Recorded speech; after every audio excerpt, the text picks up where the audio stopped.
with Hardworking Mom, and today I'm going to talk to you about frames. So of course I've had a lot of requests about this, and so we're going to kind of go through the different types of frames, where you can get them, what they're good for. Okay, so we're going to start out with the Dollar Tree frame, just because it's $1. Pretty much everyone knows about these. Okay, so this is a raised frame. You can tell it's raised because the bottom and the top are higher. The top is higher than the bottom. However, it is a flat raised base. So the difference between a flat raised and a non-flat raised is you see. So this part on the top is kind of flattened off, whereas another raised one, it's not. So the Dollar Tree frames are great. They're 14 inches. They work great for pretty much any wreath. So I use these quite often. You do have to create your own base, which we will go through in a minute, but I wanted to show you this one first. These are raised bases. So this is a 12-inch base. Okay, these are smaller, much smaller bases. Okay, so they come in all different sizes, but as you can tell, they're raised bases. These are just like the Dollar Tree, so you would have to do the base yourself, but they are great options. So these smaller ones are really great to make ears, to do the dog wreaths.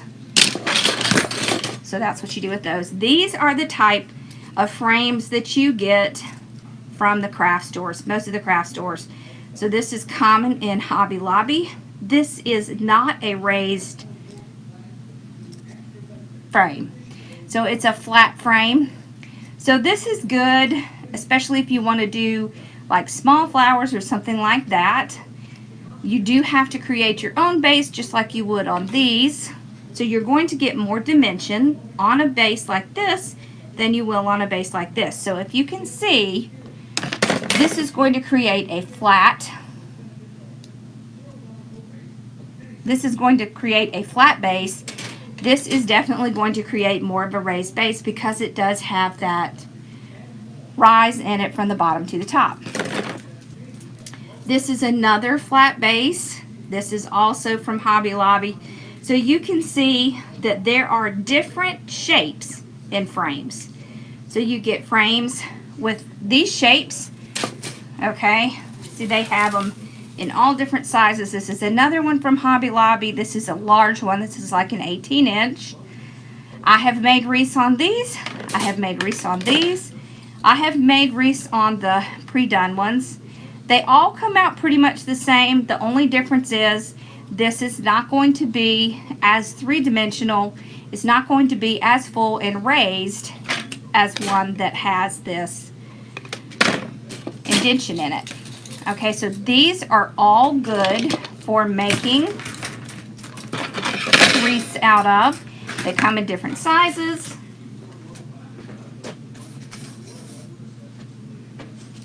All right, so now let's talk about work wreaths. This is a wire-framed wreath. This is a work wreath. So you can see the difference is this one is plain. This one comes with the ties already attached. So this one comes and it is ready for you to go ahead and do your wreath. This is a 15-inch wreath frame, but oftentimes when you're looking for these, they might say 24-inch. The reason they say that is because by the time you put the mesh on it, it then becomes a 24-inch frame. This is a pencil work wreath. So you see here, the ties are very thin. So these are going to easily be found during the holidays at Hobby Lobby. A lot of times they will just be in the green, but they do sometimes come in other colors, but you will see this often there. Now these kinds of frames, you do need to go to Deco Exchange, Trendy Tree, Craft Outlet, the Wreath Shop to get these types of frames. This is also a work wreath, but this has the thicker ties. So this is the thin ties, this is the thicker ties. You can also get the ties in glitter, but these have nice, thick little ties in it. I like to work with these best. So what they do is they have the raised platform on it, the raised frame, and they tie on something that has these ties on it. You can also get these pieces with the ties on it that you can then attach to your frame. Okay, this is also a work wreath. However, if you can tell, it's flat. Okay, so this is a flat work wreath frame. It's very flat, everything is the same level. Alright, so these are going to be better for projects where you don't want it to get a lot of height and a lot of dimension on it. This is also another type of work wreath. So these work wreaths are made to mimic evergreen wreaths. So as you can see, there are just a crazy amount of ties on these. Okay, they are on a raised base. And these are for especially during the holidays when you're trying to do projects that you would want something with a lot of ties and a bigger base in it. This is also a work wreath. This one is what you would call a rail. So a rail can be used as a centerpiece. Okay, it can be used on your mailbox. So these are bendable and pliable. You would get them at the same places. And these are really great. They carry these at Carolina Pottery as well. This is also a work wreath. So you will often see that they will have frames that will have the ties attached, but will be in various shapes. So this is a bunny, but I've seen them in hearts. I have seen them in the awareness ribbons. I've seen butterflies. So there's all different types of frames out there that you can use, and then you can just use it with the ties already attached. So that's how you would then put on your mesh. So I have lots of videos showing how to use several of these, but I did think it was a good idea just to take the Dollar Tree and show you how you can just use pipe cleaners to get the same kind of base. Okay, so you can start out with the Dollar Tree frame and you can put your own ties on it. So the trick to doing your own frame with the Dollar Tree frame is the spacing. So the traditional frame, this traditional 15-inch frame has 10 ties on the bottom, 8 ties on the top. That's going to be the same whether you have the thicker ties or the pencil thin ties. So with that in mind, what I like to do is I like to start on the bottom. I like to start at the crossbar. So let's zoom in a little bit here. And what's really a good idea is to use 2 of the bases, 2 of the levels. You want to make it super, super tight. If you start where there is a crossbar, you can go ahead and go around the crossbar. Then what you're going to do is you're going to take this and you're going to go across your frame using the smallest piece. This is going to be approximately 4 inches, and you're going to go to the next mark. Okay, so when you get to the next mark, there's no crossbar, so you want to really make that tight. Okay, let me open this up just a little. All right, then you go across again. You're going to start here, and this is how you go all the way around. Now you're going to want to count. It is a little bit easier if you have an even number when you're doing a wreath. So I always go around. It's not an exact science, but it's pretty close. All right, so we're going to put the next one on. All right, make it nice and tight. There we go. All right, short piece.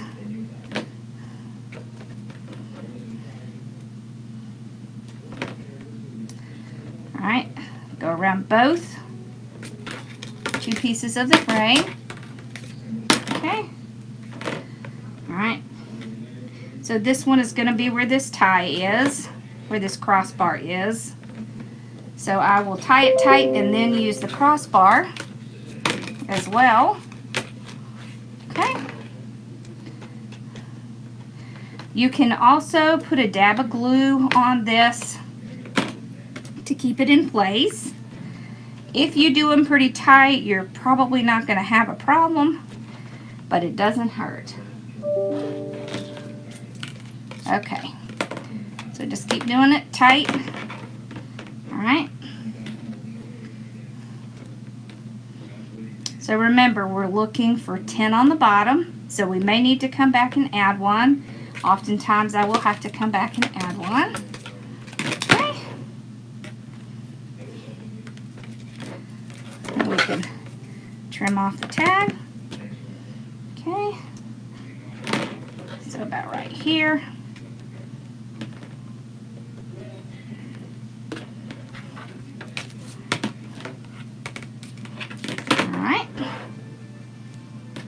And one right here in the middle. Okay, then we'll go around and count and see how many we ended up with, and then we may need to add an additional one depending on if we have 9 or 10.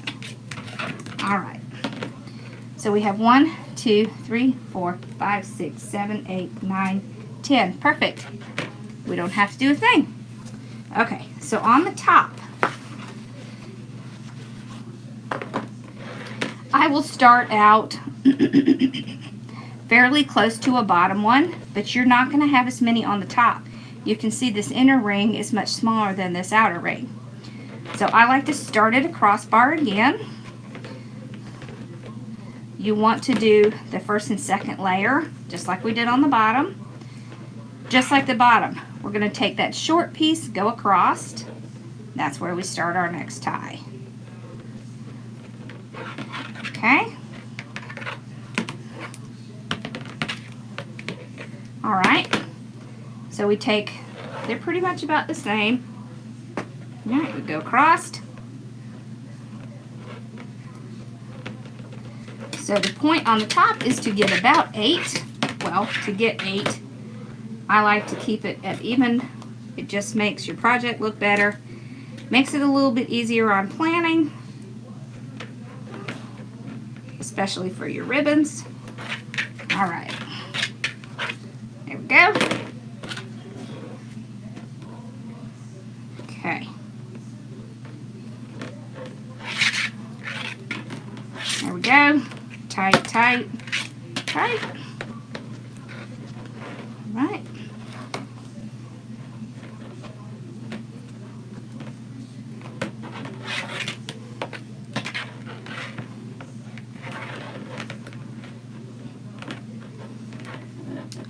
The trick is just to get them super tight, and absolutely feel free to drop that little piece of glue on it. That does help as well.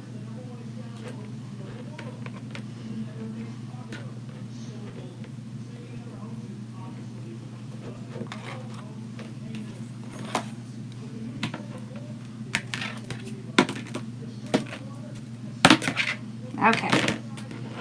This should be our last one. I will just go in the middle, and then we'll count. It looks like we might be off a little bit. Let's see what we have. 1, 2, 3, 4, 5, 6, 7. Okay, so this will be our 8. Okay. So we'll be good. So we have now made our own frame. Okay, so you can see it's going to be similar to the ones that come pre-made. It's just going to be a lot less expensive. So these can range anywhere from $5 to $8. This, of course, is like maybe $2. Okay. Okay, the last frame I'm going to show to you is a Unique in the Creek board. This is a wreath board that is made to use your zip ties. So they have these little holes in it so that you can put your zip ties through, and you can use zip ties to put your mesh and your wreath on. These are very popular for doing flowers. You can order these on Amazon. You can get them at Trendy Tree. You can get them at the Unique in the Creek website. Okay, and I hope this helped you. I hope this kind of gave you a little bit of guidance on what different types of frames there are and kind of how you can make your own frames. So if you have any questions, make sure to leave it in the comments below, and I hope this helped you, and I will see you in the next video. Thanks for watching. Bye-bye.